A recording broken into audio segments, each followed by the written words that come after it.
My name is Petronilla Omundo. Currently, I lead the HR department at Sarova.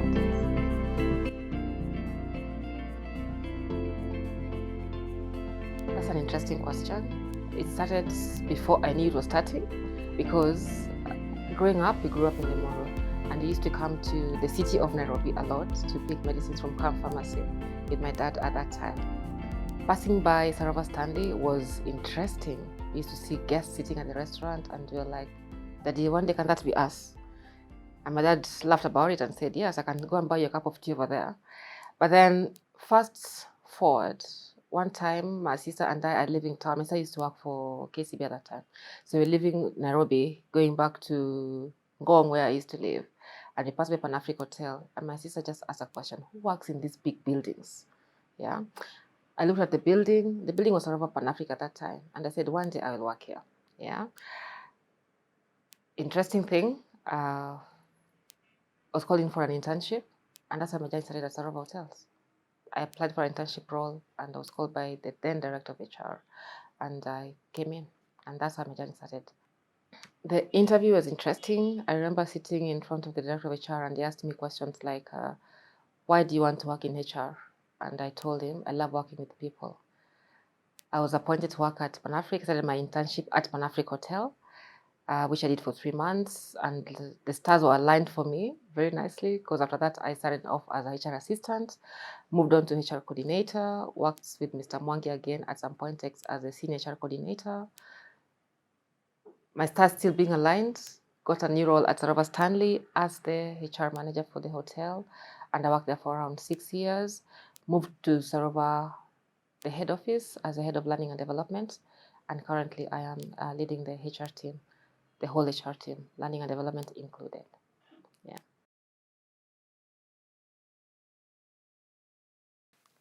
The current workforce has close to 6 generations at work. You know, I see 15-year-olds coming to work to look for internship, and I also see the elderly in the office. So everyone's needs in this workplace has to be balanced.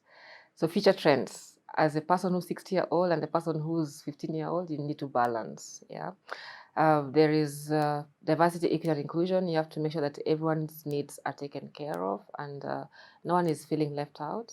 We have AI coming in fast, yeah, and people are scared. Will AI take over my job? Not really. AI will not take over your job. You just need to make sure that you are moving towards the direction of that AI, so that you are always in front of the AI. Yeah. Skills, very important. Must upskill. Yeah, you must upskill your role so that you get ahead of AI, and you know how to balance between the generations at work. And most important, talking about skills, the current generation and the current workforce is a lot more pro, how should I put it, skills. Yeah, so the degree, for lack of a better word, is losing its flavor. Yeah, so you, as I interview people, I see people who have 10 skills, yes, with their degree. So the degree is still very important, but you can do more than one thing. That's where the future of work is. Can you do more than one thing at the same time? Or you're just going to be the same waiter who can only serve? Can you be a waiter? Can you be a front office person? Can you be, a cook at the same time? Yeah. And if you look globally as well, one person does 3 things. And that's where we're headed to, a multi-skilled environment, a multi-skilled workforce.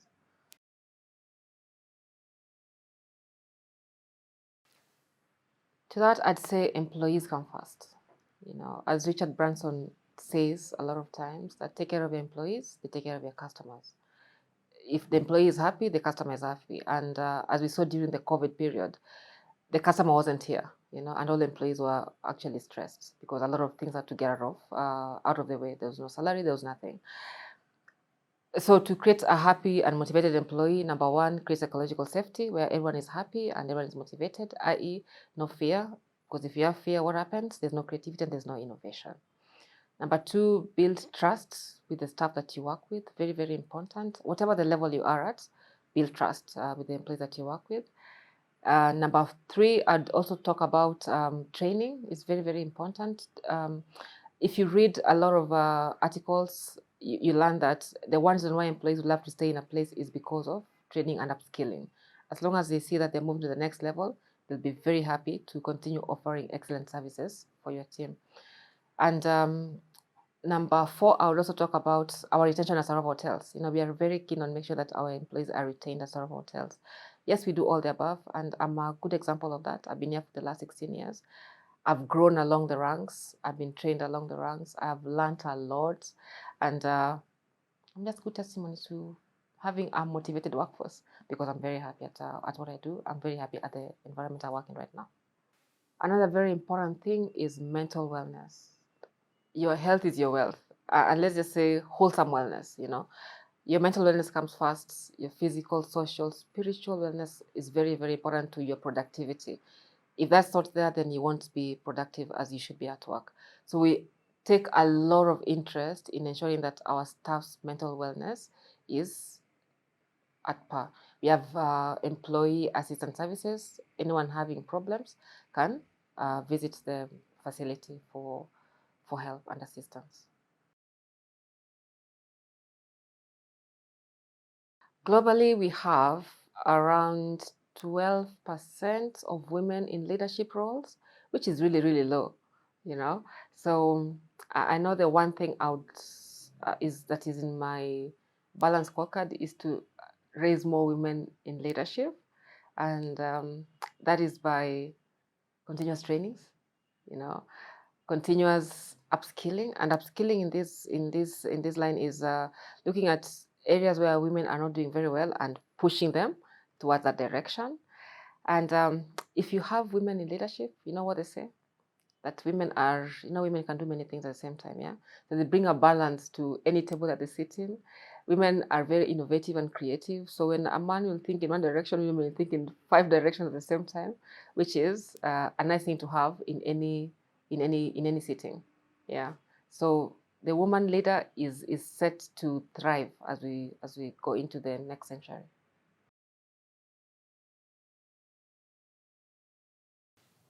I agree the role can be very demanding. What do we do for fun? My family and I love going out. So yes, we take some time to go out, explore this beautiful Kenya, explore the world, and see what it's got to offer. I love reading. Anytime I get 2 minutes, I'll take my book, couch myself, and read. I'm not a big fan of TV. So, because my kids are growing up, we play a lot of games together. Yeah.